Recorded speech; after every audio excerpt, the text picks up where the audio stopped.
I'm going to talk about a project that we've been working on in Auckland in the Viaduct Harbour. It's probably not quite the same as the title suggests, but it's a project really perhaps about disruption and placemaking and sort of strategic activation. So for us in our studio, all our projects in Tamaki start here with this beautiful Hofstetter drawing. You know, Auckland's landscape is one of disruption, I guess, this beautiful interplay of the volcanic field and the harbour landscape. And I guess in a way this project is a little bit about acknowledging that and how you bring that into a kind of urban environment. It's about sort of placemaking as disruption. It's perhaps about a process of disruption. I guess for us this is a project that's been going on since 2016. So it's a little bit about perhaps not doing what you're asked to do or told as well, which I think is important. So this is Auckland's Viaduct Harbour. I think this is probably a familiar landscape for everyone. I guess for a lot of people it's seen as a bit of an icon of Auckland. Our client Viaduct Harbour Holdings, I guess, had a slightly different view when they came to us that this place wasn't performing as well as perhaps some of the other precincts in Auckland might have been, and they were interested in some strategies for how they might address and kind of change that. And I guess, you know, this is a landscape that is, you know, it is iconic. I guess it was one of those kind of postcard shots of Auckland. But as a place, it's got some real challenges. You're kind of stuck in this kind of condition of a really kind of sort of overly articulated promenade, perhaps with these two split levels. You're constantly behind a balustrade. You're behind the sort of floating infrastructure of a working marina with expensive boats, which prevents you from kind of engaging and interacting with the water. And so those are some of the kind of challenges that we sort of set out to try and address as part of this project. And we probably started off being asked to look at a master plan for the precinct more broadly, and realised really that our project needed to be one about placemaking and activation.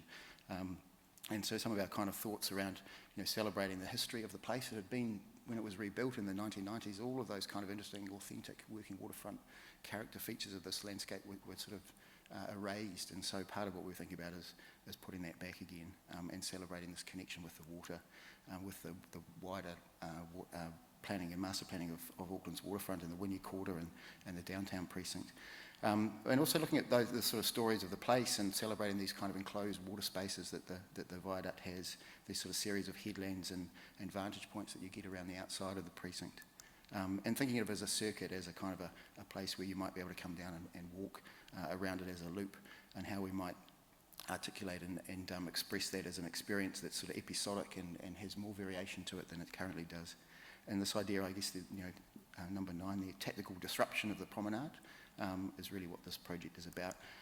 And so we've been working over the last little while on this sort of project, which is a series of interventions between the Viaduct Basin on the left and kind of Lighter Quay on the right, where we're looking at a series of decks and furniture installations and lookouts that are about providing this episodic experience and a broader range of opportunities to engage with the water and occupy this landscape. And so some of these things are really simple. And the first thing was to look at a new suite of furniture elements for the viaduct, and I guess our inspiration for these were sort of forms of boats and vessels, and wanting to make something that's kind of crafted and timber, and this idea of these folded platforms, which we've slowly kind of replacing the existing kind of park benches that have been located around this landscape. And so these are some of the new benches recently installed down there.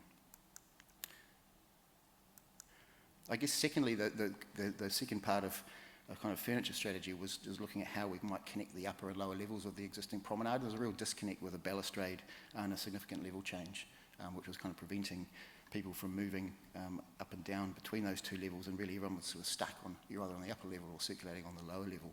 And so we came up with this idea of these kind of folded platforms that would replace the balustrade and start to kind of reconnect those two levels. So the idea that we have these kind of large sculptural timber installations, and this idea of reintroducing the materiality of timber back into this place was important to us too. And these are significantly scaled elements that have replaced the existing furniture elements. And you can see here we've inserted those kind of randomly between this kind of really rigorous grid of light poles. This is a scheme designed in the 90s where everything was on a grid, 10 metres exactly between each of these poles, all the way around the promenade for 400 or 500 metres. It's pretty relentless. So I guess part of our project was to sort of try and disrupt that rhythm and provide some new opportunities for occupation and kind of gathering and the ability for people to use these spaces in ways that are different to how they use them currently. So these are sort of deliberately overscaled furniture elements that allow people to kind of sit and occupy in different ways. And this idea of kind of lounging and socialising in kind of groups was something that was really important to us in terms of thinking about these things. And so it's probably fair to say there's a little bit of staging going on with some of the people in these photographs, but that's what you've got to do when you've got to go and talk about it at a conference. Modelling by LandLAB. But the idea here is that we've got these sculptural forms that start to mediate the kind of level change between the promenade, and in doing so enable a visual connection between the upper and lower levels and a stronger connection to the water as well.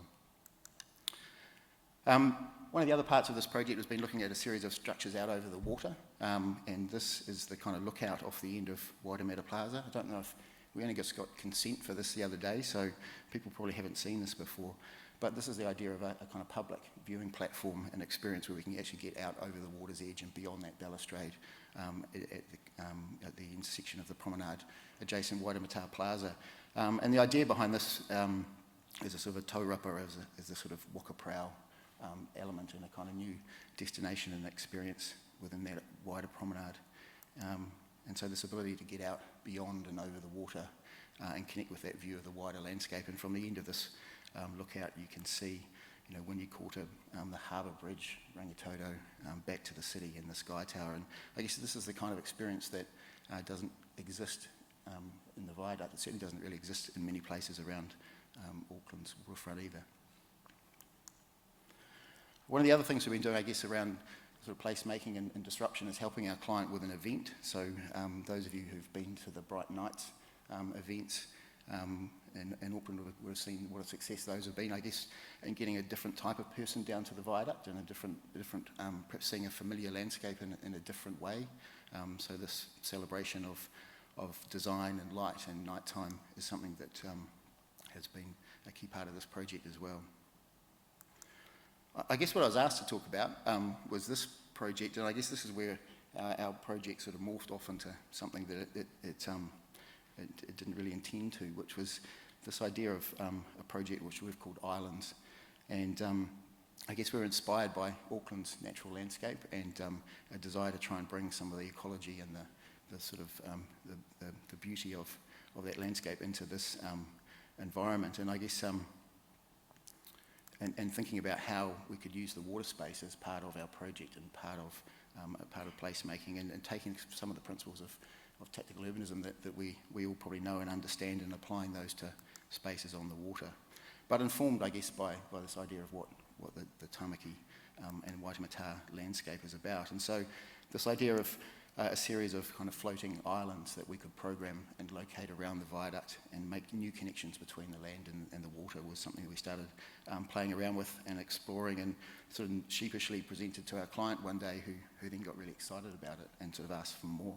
And so then we started thinking about what else can it do, and that we wanted it to have some ecological agency, and we started talking to environmental groups about integrating the mussel ropes and things like that could start to treat water quality, and can we introduce a kind of new urban waterfront ecosystem into this environment. And so it's an opportunity for us to sort of explore and research some of those opportunities and promote those to our client, who's then gone on and started to look at some other issues around waste bins and sea bins and things in this environment, and we're sort of now exploring some of these opportunities with them further.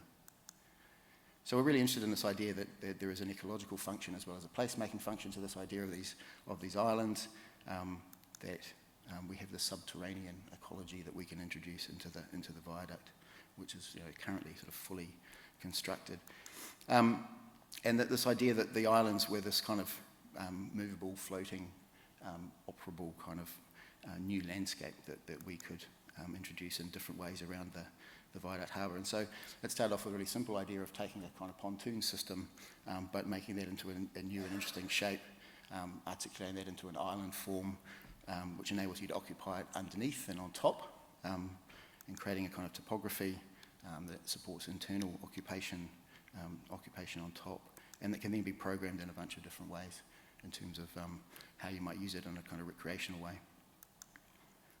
And the idea that this would become a kind of signature element or icon for the viaduct. And we were kind of surprised at the enthusiasm that our client had for this, that we thought they might just sort of laugh it off, and we actually ended up with one of the marina engineers getting pretty excited about trying to figure out how to make it. And so he's gone off and tried to figure out how we can actually build one of these things. And we've had some interest in terms of people wanting to create it for America's Cup. So that's good, it might happen. And so we have explored kind of how we would actually create one of these islands. And then as we started doing that, we started to realise that once we could move them around and we could put them in different places, but we could also construct them in kind of different ways that respond to different settings and locations around the viaduct. And so one idea of an island became many ideas for different islands. You know, this idea of a park, of an island, of a pool, of a forest became something that we started to explore, and how we could you know, program different uses and activities. So we then had a family of islands, not just one. And so there's a park idea where we can have yoga and all those kind of things around the waterfront. The pool, where we can introduce the opportunity to swim in Auckland's waterfront, and the activation that would bring to the harbour. And ecology, that we could, whilst we have an underwater ecology, we could also have an above the water ecology as well. So anyway, that's our little project, which hopefully will happen sometime before the end of next year. Thanks.